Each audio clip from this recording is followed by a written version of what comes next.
И снова рецепт из 2 ингредиентов. Сгущенка из кокосового молока, а еще и без сахара. Кето-сгущенное молоко.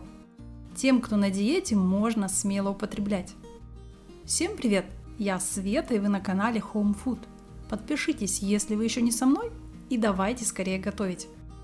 В кастрюлю с толстым дном переливаем 1 банку кокосового молока. Это ровно 400 грамм.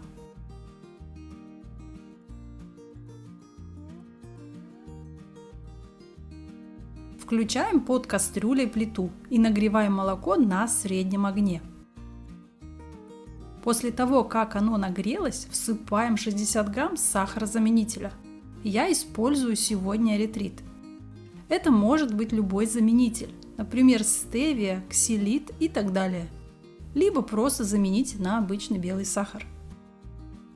Молоко не должно кипеть. Увариваем его примерно в 2-2,5 раза на медленном огне. Периодически где-то каждые 2-3 минуты помешиваем нашу будущую кокосовую сгущенку. На все про все уйдет около 45-50 минут. Молоко заметно загустевает и меняет цвет. Цвет довольно непривычный, немного с сероватым оттенком. Его можно налить немного в чашечку или баночку, чтобы проверить на готовность, достаточно ли оно уварилось. Если сгущенка готова, практически сразу становится густой после остывания. Мое молоко было немного жидковатым.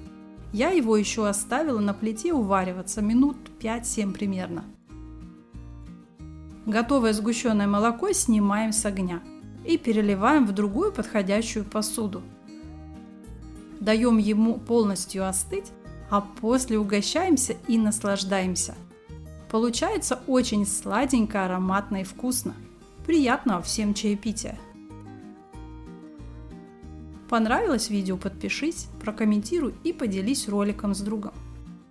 Всем желаю удачи в приготовлении и прощаюсь совсем ненадолго. До новых рецептов. Пока-пока!